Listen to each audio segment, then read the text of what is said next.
아르스포츠 코리아. 함께 새로운 하루를 밝고 즐겁게 시작하세요. 여러분을 위한 전문 야구 스포츠 채널입니다. 최신 정보를 매일 받아보실 수 있도록 제 채널을 구독해주세요. 김도영 위즈덤으로 만족 못해? 기아 장타력이 2024년보다 좋아질 수 있다.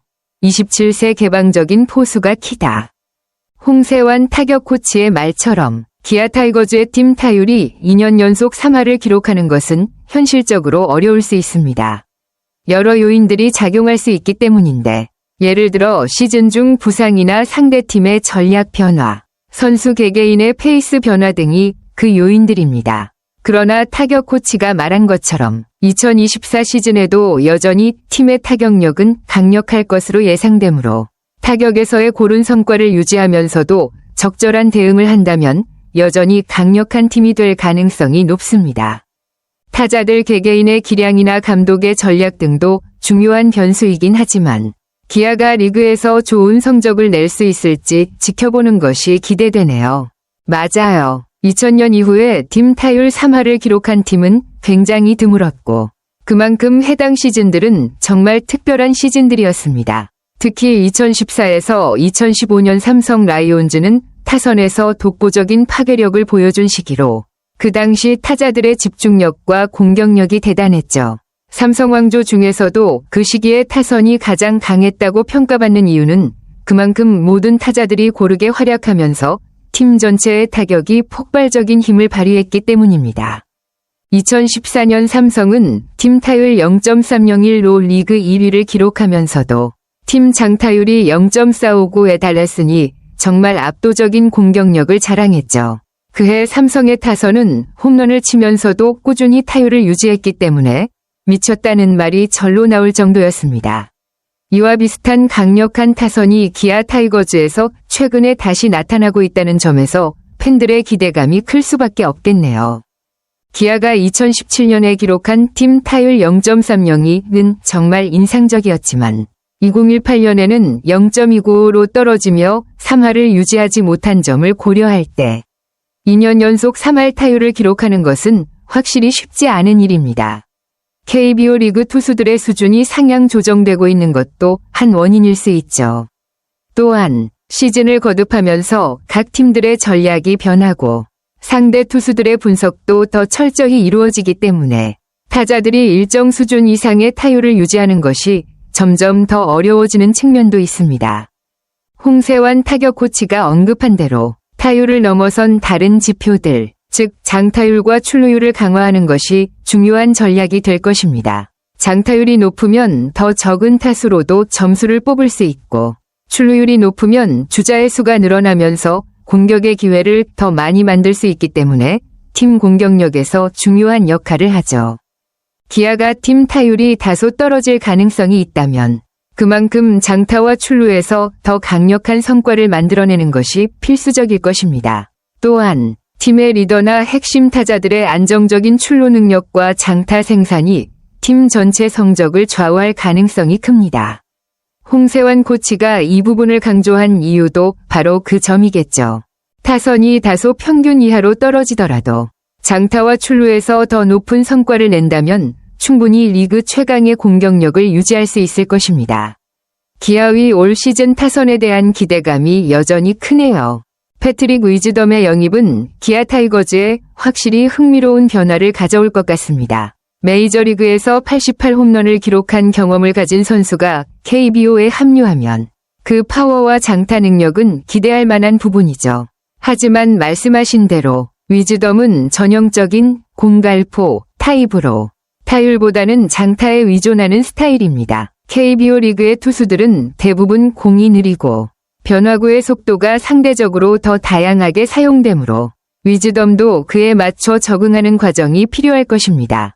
KBO 리그에서 위즈덤이 직면할 주요 도전은 변화구를 어떻게 처리할지인데 미국에서의 경력상 변화를 유도하는 변화구에 꽤 약한 모습을 보였다는 점을 감안하면 KBO에서의 적응 과정이 중요합니다. 그러나 느린 패스트볼을 중심으로 한 투수들에 대해 충분히 적응할 여지가 있을 것이기 때문에 삼진을 줄이고 더 나은 결과를 내기 위한 가능성은 존재합니다. 리그에서의 경력을 보면 위즈덤은 파워가 상당한 선수이므로 KBO에서도 그 능력을 발휘할 가능성이 크죠. 만약 그가 45홈런을 기록한다면 기아의 타선에서 중요한 홈런 생산원이 될 것입니다. 또한 소크라테스 브리토가 중거리 타자였던 점을 고려할 때 위즈덤은 좀 더 장타 위주의 타격으로 타선에 강력한 힘을 더할 수 있을 것입니다. 브리토는 타격 스타일이 중장거리 타자라서 장타력에서 약간 아쉬운 부분이 있었지만 위즈덤은 그보다 더 많은 홈런을 기대할 수 있는 선수입니다. 이 변화는 기아 타선에서 큰 차이를 만들 수 있겠죠. 그리고 나성범의 경우 지난 2년간 부상으로 고생했지만 만약 풀타임을 소화한다면 팀의 장타력 증강에 분명히 도움이 될 것입니다. 나성범은 원래 타격 능력이 뛰어난 선수로 특히 중장거리 타자이기 때문에 건강한 상태에서 뛰게 되면 위즈덤과 함께 강력한 타선이 될 가능성이 큽니다. 또한 나성범은 출루율도 좋은 선수이기 때문에 장타와 함께 공격적인 생산력을 높이는데 중요한 역할을 할 수 있습니다. 따라서 위즈덤이 45홈런을 기록하고 나성범이 건강을 유지하며 풀타임을 소화한다면 기아 타이거즈는 장타력을 한층 강화된 강력한 타선을 구축할 수 있을 것입니다. 이는 팀 성적에 큰 긍정적인 영향을 미칠 것입니다. 맞습니다. 한준수와 변우혁의 출전 시간이 장타율을 높이는데 중요한 역할을 할 수 있습니다. 특히 한준수는 작년 정규 시즌에서 김태군과 출전 비중이 5대5였다는 점에서 올해도 출전 시간이 더 많아지면 장타율을 올리는데 큰 도움이 될 것입니다. 한준수는 강력한 타격 능력을 지닌 선수로 꾸준히 타석을 더 많이 소화하면 그만큼 장타를 기록할 확률도 높아질 것입니다. 특히 타율보다는 장타에서 강점을 가진 선수이기 때문에 그의 출전 시간이 늘어나면 팀의 공격력이 상당히 보강될 수 있습니다. 변우혁은 현재 위즈덤과 김도영의 백업 역할을 맡고 있기 때문에 출전 시간이 급격히 늘어나기는 어려울 수 있습니다. 그럼에도 불구하고 변우혁도 타격에서 일정한 잠재력을 가진 선수라서 주어진 기회를 잘 활용한다면 장타를 추가하는 데 기여할 수 있을 것입니다. 그러나 위즈덤과 김도영이 선발로 고정된 상황에서는 변우혁이 타석에서 많은 시간을 확보하기는 쉽지 않을 것 같습니다. 결국 한준수가 더 많은 기회를 얻고 안정적으로 출전할 수 있다면 기아의 장타력은 자연스럽게 향상될 것입니다. 한준수는 잠재적으로 팀 타선의 핵심으로 자리 잡을 수 있는 선수이기 때문에 그의 성장이 팀 공격력에 미치는 영향이 클 것으로 보입니다. 특히 위즈덤이나 나성범 같은 장타력 있는 타자들과 함께 팀의 공격을 이끌어갈 수 있다면 기아 타이거즈는 강력한 장타력을 자랑하는 타선이 될 가능성이 큽니다. 한준수는 2018년 1차 지명자로 타격 재능을 인정받은 선수입니다. 타율 0.307을 기록하며 그 잠재력을 드러낸 것은 매우 긍정적인 점이지만 말씀하신 대로 7홈런에 그쳤다는 부분에서는 아직 홈런을 치는 기술이나 노하우가 부족하다는 평가가 가능합니다. 타격 재능이 뛰어난 선수일수록 타율은 고르게 잘 유지하면서도 장타력을 발휘하는 데 시간이 걸리기도 합니다. 홈런을 치기 위해서는 타격 기술 외에도 타구를 제대로 맞히는 능력, 스윙 궤도, 스윙 타이밍 등을 모두 갖추어야 하기 때문에 그 과정에서 경험이 쌓여야 합니다. 특히 한준수는 7홈런에 머물렀다는 점에서 홈런을 칠 수 있는 힘이나 기술적인 부분에서 발전의 여지가 있었던 것으로 보입니다. 하지만 한준수가 115경기, 316타석을 소화하며 경험을 쌓은 만큼 앞으로는 홈런을 치는 기술도 더 발전할 가능성이 큽니다. 타율을 꾸준히 유지하면서 홈런을 늘려가는 과정이 중요할 것이고 이를 위해서는 상대 투수의 변화구 대응 능력과 타격 자세의 안정성을 개선할 필요가 있습니다. 따라서 한준수가 홈런을 칠 수 있는 잠재력은 분명히 가지고 있지만 홈런을 더 많이 치는 노하우를 터득하는 데 시간이 필요할 것입니다. 이는 기아 타이거즈의 타선에서 중장거리 타자로 성장하는 데 중요한 요소가 될 수 있습니다. 만약 한준수가 홈런을 더욱 효과적으로 칠 수 있는 기술을 갖춘다면 그 타격 능력은 팀 공격력을 더욱 강화하는 데 큰 도움이 될 것입니다. 맞습니다. 한준수는 극단적인 오픈 스탠스를 고수하면서도 타율 3할을 기록할 정도로 자신만의 타격 스타일이 확립된 선수입니다. 이런 독특한 타격 자세와 스타일이 그에게 강력한 타격 재능을 부여했고 타율 0.307을 기록하는 데 중요한 역할을 했습니다. 이런 타격 방식이 완전히 뿌리내린 상태라는 점에서 그의 타격에 대한 자신감과 안정성은 매우 긍정적입니다. 체력과 경험이 뒷받침된다면 한준수는 더 많은 홈런을 기록할 가능성이 충분히 있습니다. 지금까지는 홈런 수가 상대적으로 적었지만 풀타임을 소화하면서 체력을 키우고 경험을 쌓은다면 더욱 강력한 타격을 발휘할 수 있을 것입니다. 특히 홈런을 15개 정도만 추가할 수 있다면 그만큼 장타율은 크게 향상될 것으로 예상됩니다. 작년 장타율 0.456에서 한준수가 홈런을 늘리면 올해는 그 수치가 더욱 올라갈 가능성이 크겠죠. 한준수의 홈런 15개는 그가 강력한 타격을 지닌 선수로 성장하는데 중요한 전환점이 될 수 있습니다.